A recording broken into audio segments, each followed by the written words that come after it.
Imagine waking up at 6 a.m., opening your phone and finding a message so destructive, so explosive, that it burns a hole straight to the lives of everyone involved.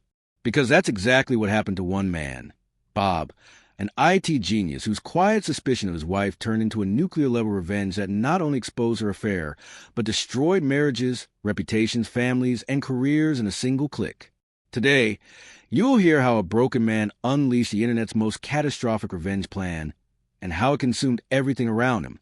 If you've ever been lied to, betrayed, or underestimated, if you've ever wished you could give karma a little push, hit that like button, subscribe, and get ready.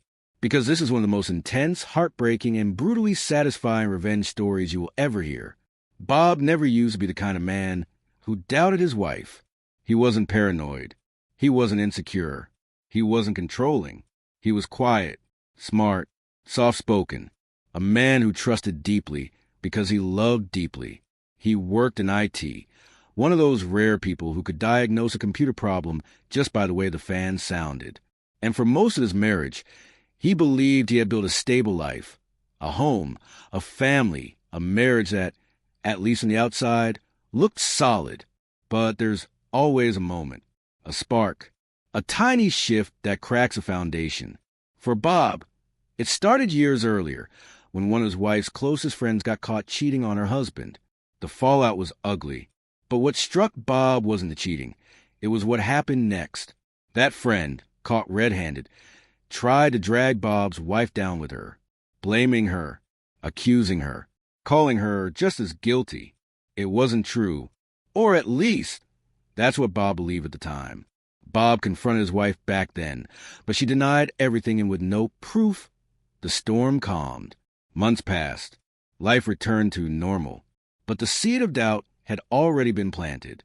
Nearly a year later, Bob's wife attended her high school reunion. At first, he thought nothing of it. She got dressed, looked beautiful, kissed him on the cheek, and headed out. But when she came back, something was off. Not obvious, not dramatic, just different. She started hiding her phone. She smiled into the screen more. She stayed up later, slept further from him, went out with friends more often. Little things, the kind that eat at your gut even when your brain tells you you're overreacting. Bob, desperate for clarity, turned to the only friend he trusted. The friend listened, offered advice, and during the conversation, Bob, half joking, said one line, "Maybe I should install a keylogger."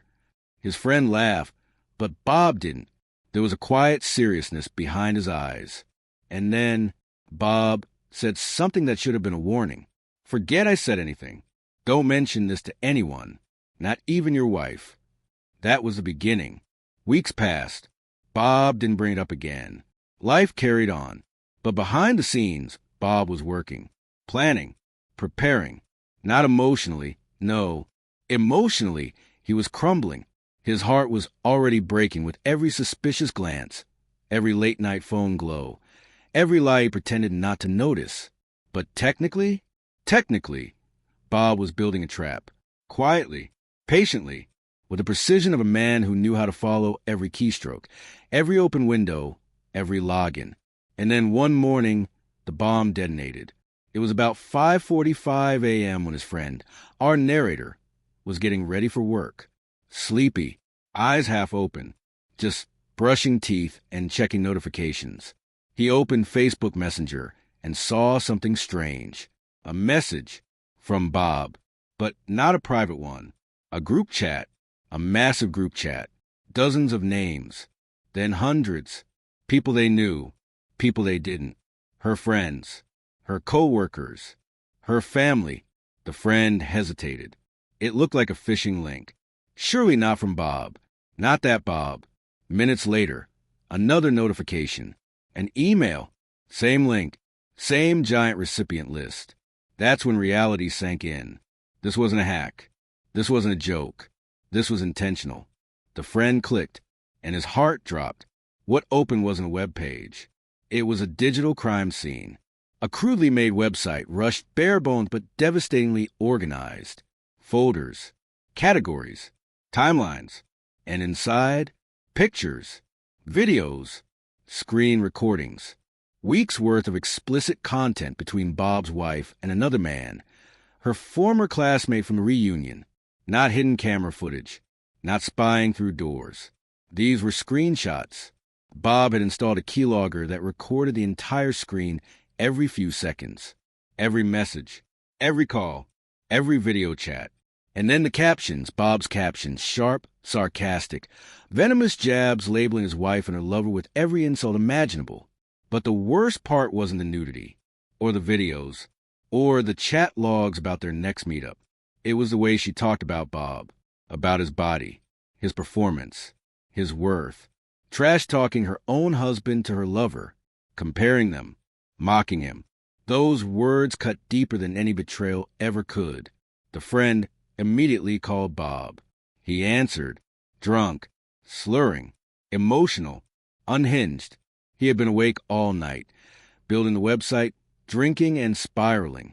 Between angry rants about women and betrayal, the friend begged him, Bob, take it down, please, before you ruin everything. And slowly, shakily, Bob agreed. He logged in. He was about to delete everything. But before he could, footsteps, a door slam, then a voice, a scream. It was her. She had woken up to her phone blowing up, calls from her mother, her sister, co-workers, everyone seeing her affair broadcast to the world. She burst into the room, screaming at Bob. He screamed back. The friend, still on the phone, heard everything. Accusations, insults, raw, blistering pain. Then, click, the call dropped. No more contact. The website stayed up the entire day, and Bob had included a view counter. Hundreds of people watched. Bob didn't stop there. He found the lover's family, his wife, her family, his job, every connection he had. Every single one of them received the link. Lives shattered, relationships burned, trust obliterated. But Bob didn't win. He didn't heal. He didn't come out stronger. His wife begged to fix things, promised anything, offered everything. Bob tried. He really did. But he couldn't forget the comments she'd made. Couldn't unhear how she belittled him to another man. That humiliation ate him alive. He gained over 100 pounds. Cut off his friends. Cut off his family. Moved far away. And somewhere along the way, the gentle, kind, brilliant Bob disappeared. All that remained was the wreckage of a man who lost himself in the process of seeking revenge. His wife, she didn't fare much better. Her looks faded. Her reputation faded faster. And the line for attention forms at the rear. As the narrator said, the lover's fate remains unknown. But one thing is clear. Bob's revenge scorched everyone in its path, including himself. Bob's website didn't just expose an affair. It exposed every lie, every secret, every betrayal. In a single morning, he forced two families to confront the truth they never wanted to see. It was brutal, raw, unfiltered justice. And while it didn't heal Bob, it ensured that the people who broke him would never forget the cost of their actions. Revenge is powerful. It feels righteous. It feels deserved. But sometimes the fire we build to burn others ends up burning us too. Bob wanted the truth out, and he got it. But the price? His peace, his identity, his future. It's a reminder that betrayal can break a person, and revenge doesn't always put them back together. If the story shook you, if it made you angry, heartbroken, or oddly satisfied, smash that like button. Drop a comment about the wildest revenge story you've ever seen, and subscribe for more intense stories just like this. Thanks for watching, and remember, karma may take its time, but it never forgets.